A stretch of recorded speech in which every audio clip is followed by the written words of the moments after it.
back at the start of this year, I announced that I wanted to ride 7,000 kilometers for 2021, and that was mainly because in 2020 I managed to ride 6,500 kilometers, and I thought the extra 500 wouldn't be that difficult to achieve. But as it turns out, looks like I'm going to fall miserably short, and I'm not really sure why. But that kind of got me thinking about success and failure. What exactly does that mean? Well, I suppose it means different things to different people. According to Kipling and his famous poem If, success and failure are actually imposters. And I suppose what he meant by that was, it basically means what it means to you. So if you think you're successful at something, then yeah, take the win.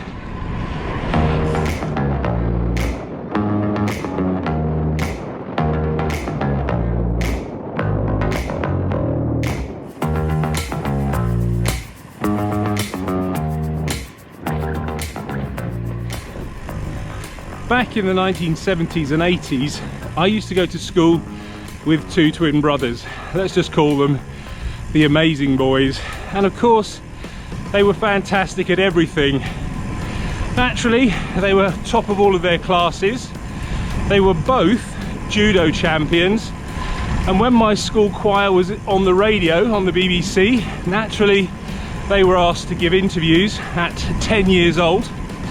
And even their dog was a champion at Crufts. I kid you not. And that basically, throughout my school life, was the standard by which we were all judged. Now, the thing was, the Amazing Boys were actually quite decent sorts of chaps. They came from a very nice family, fairly well off, very ambitious parents. So it's no surprise that they were as successful in everything they did. Basically, if they didn't think they were going to be successful, they didn't do it. And when you're kind of comparing or sort of judging your own success or failure, it's very important to ask yourself, who are you comparing yourself to? Is it your equivalent of the Amazing Brothers, or is it to your own standards?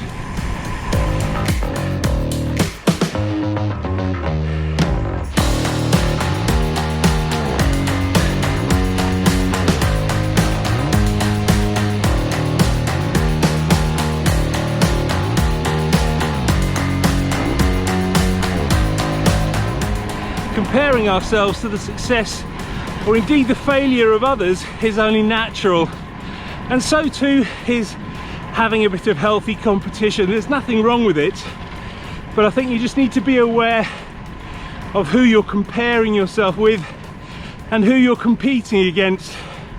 You really don't want to be in a kind of David and Goliath situation with no hope of winning, although I suppose with that particular example, yeah, probably not the best.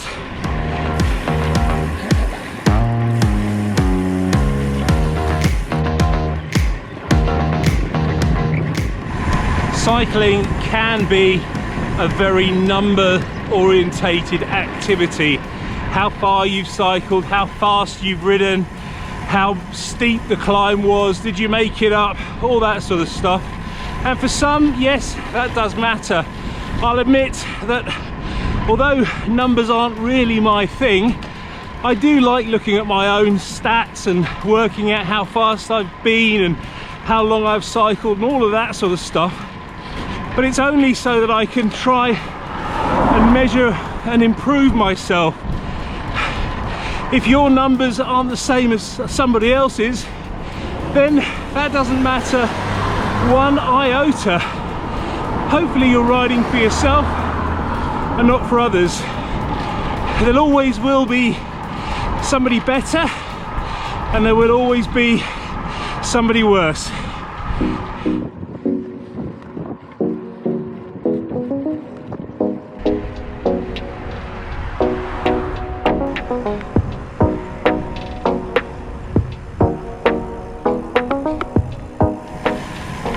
My old dad used to say to me, it's not where you are, it's how far you've come. And when I was a kid, I didn't really understand that. I just wanted to be good at everything, and I couldn't really understand why I wasn't. But since I've been an adult, that phrase has come to mean more and more. So for instance, if I were to ride up Mont Ventoux, I'd probably put quite a slow time in. And if I were to compare myself to the likes of Chris Froome, that would be, yeah, very, very bad. But then if I were to train and improve and, you know, get better and increase or lower my time up that particular climb, that would be, you know, a real sort of achievement. But then again, if I were to compare that improved time with Chris Froome, it would still look pretty slow, but it would nevertheless still be a success.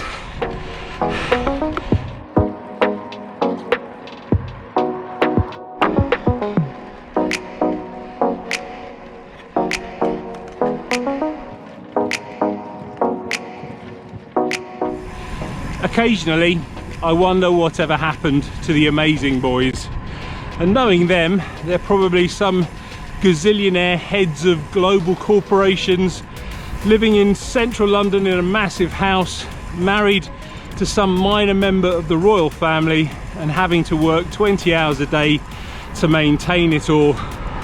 And if that's genuinely what they want and genuinely what makes them happy, then I'll be the first person to congratulate them. But for me personally, that kind of lifestyle would be the last thing that I would ever want.